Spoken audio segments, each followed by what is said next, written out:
twasuubizizza okubeera nti tujja kubeera nti twogera kuzimu ku hadith esinga okubeera nga zaatiikirira mu mwezi guno ogwa Ramadan naye nga ate tezava ku wakitiibwa Mubaka Muhammadin sallallahu alayhi wasallam.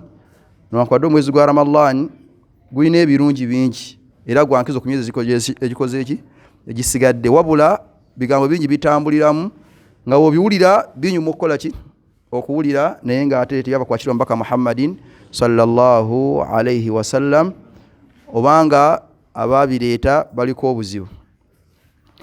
Waliwo hadith gye muwulira ennyo egamba nti suumu tasihhu. Mwali mujjuddeko hadith eyo nti musiibe mufune obulamu. Asiha bwe buki bwe bulamu. Olw'okuba nti okusiiba kitundu ku kintu ekiyambako omuntu okubeera nti obulamu bwe bukola ki, era ndoza n'abasobola batera nnyo okukubiriza abantu okusiibako abamu. Si bwe kiri nga kiyambako omubiri gwo, naye okukigamba n'oleeta ebigambo n'obiteeka ku ekitiibwa Mubaka Muhammadin sallallahu alaihi wasallam ekyo tugamba si kituufu. Nolwankubadde min hikami sawmi ekyo kyo kikola ki mwekiri kukimu ku migaso gy'okusiiba kiyambako omubiri gw'omuki, naye tugamba nti Mubaka Muhammadin sallallahu alaihi wasallam yagamba ekyo kisinga okuba nti kyabulabe. Amma bw'obanga oyogera bigambo byo tetukulinaako buki tetukulinaako buzibu, kubanga Mubaka Muhammadin sallallahu alaihi wasallam yagamba nti man kadhaba alayya mutaammidan yenna nimbisanga agenderedde falyatabawa maq'adahu minan nar, yeteekere ekifo kye muki. Kati weegenderezanga nnyo ekigambo okukiteeka ku nabbi.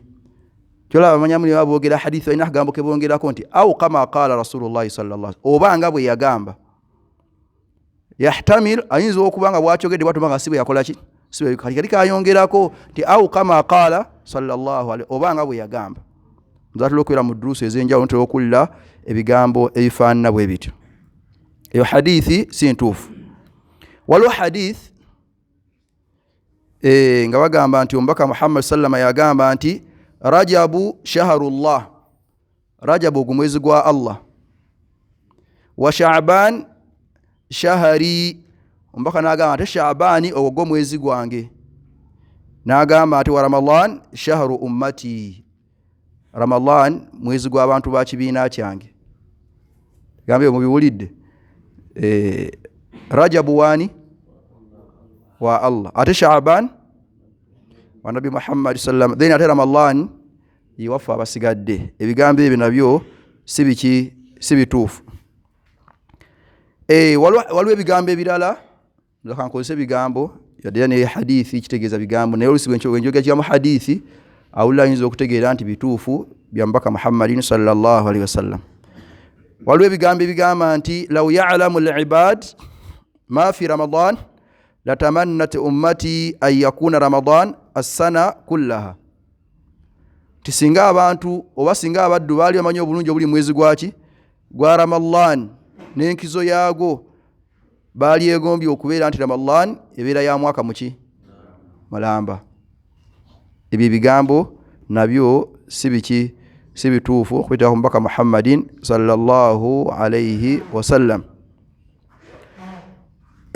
Waliwo era ebigambo ebirala bigamba nti ma min ayyami ahabbu ila Allah ta'ala an yata'abbada lahu fiha min 10 dhil hijja, tewali nnaku zonna Allah zasinga kubeera nga ayagala nnyo omuddu wabanga alina kyakoleddemu ng'ennaku 10 ezisooka mu mwezi gwa Dhul Hijja ogw'e12. Ne bongerako ekigamba nti ya'dilu siyama kulla yawmin minha bisiyami sana, buli lunaku lw'osiiba mu mwezi guli ogw'e12 tuli fenna kwezo nnaku 10 ezikola ki ezisooka. Mubaka yagamba nti zenkanankana ya'dilu siyamu kulla yawmi minha bisiyami sana, ti olunaku lumu lw'osiiba mu nnaku ziri 10 n'emmeka, ennaku 10 mu mwezi ogw'okumeka ogw'e12 zenkanankana ng'asibye omwaka muki mulamba. Wa qiyamu kullu laylan minha, n'okuyimirira ekiro kimu mu nnaku ezo 10 n'emmeka, ennaku 10 ez'omwezi ogw'e12 ogw'obusiraamu, nga bagamba nti biqiyami laylatul qadr, olunaku lumu lw'oba oyimiridde obanga oyimiridde ekiro kyaki kya laylatul qadr. Mubulidde ebigambo ebyo okujjako biri ebisooka okuba nti ennaku ezo zo za nkizo tuli fenna era hadithi weeri. amma bino ebyeyongerezaako okwagamba nti olunaku lumu lw'osiiba lwenkanankana ng'omuntu asiibye omwaka omuki omulamba, n'omuntu ayimiridde ekiro mu nnaku ezo abanga ayimiridde ekiro kya Laylatul Qadr kimumanyi obulungi, yagamba Allahu azza wa jalla khairun min alfi shahr. Emirimu gy'okoleddemu yali ategeeza lifenna ng'alaga obulungi bw'ekiro ekyo. Kati oli wagamba nti ennaku mu nnaku ezo 10 ekiro ky'oba oyimiridde kyenkanankana ng'ayimiridde ani Laylatul Qadr, tugamba kigambo si kiki, kigambo si kituufu. Waliwo ebigambo bigamba nti man qada salatan min alfara'id fi akhiri jum'ati min shahri Ramadan, omuntu yenna aliwe swala ku swala ez'etteeka wanabeera nga agisadde fi akhiri jum'ati min shahri Ramadan, juma esembayo mu mwezi gwaki gwa Ramadan, nabeera nga aliriddemu esswala, kana dhalika jabiran likulli salatin fatatuhu fi umrihi ila 70 sana.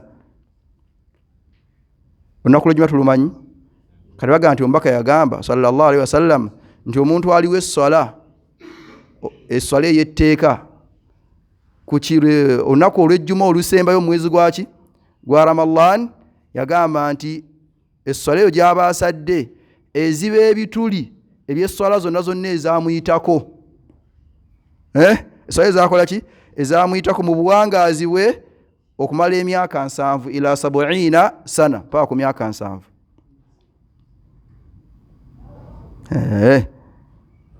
Mukawulidde ako?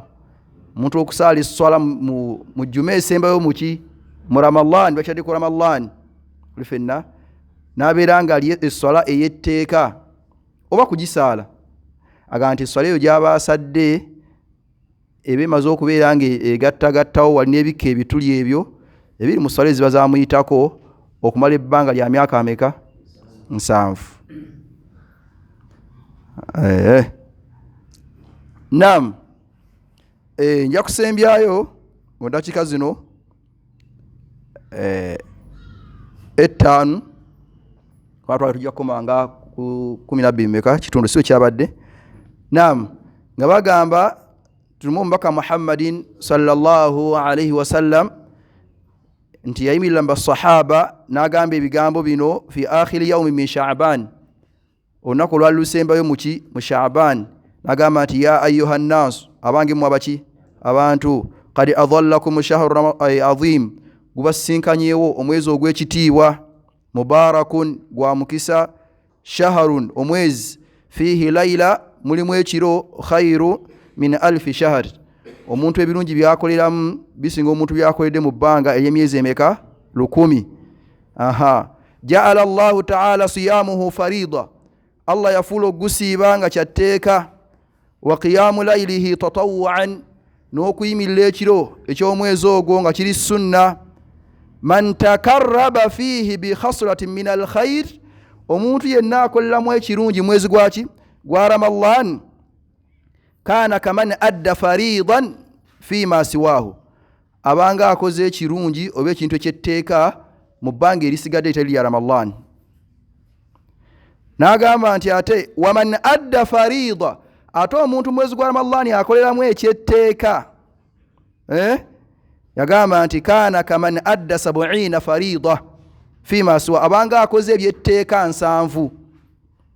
Wali owasooka abataga omuntu yenna akoleramu ekirungi kyonna kyaba akoledde mwezi gwaki mwezi gwa Ramadan, agamba nti kana kaman adda farida fima siwahu, abanga akoze omulimu ogw'etteeka mu bbanga erisigadde etali lyaki ya Ramadan. Naye ate omuntu akoleramu ekyetteeka nga swala ya subuhi gyetusadde, obanga okusala esswala emmeka 5 kubanga za tteeka, si bwe kiri.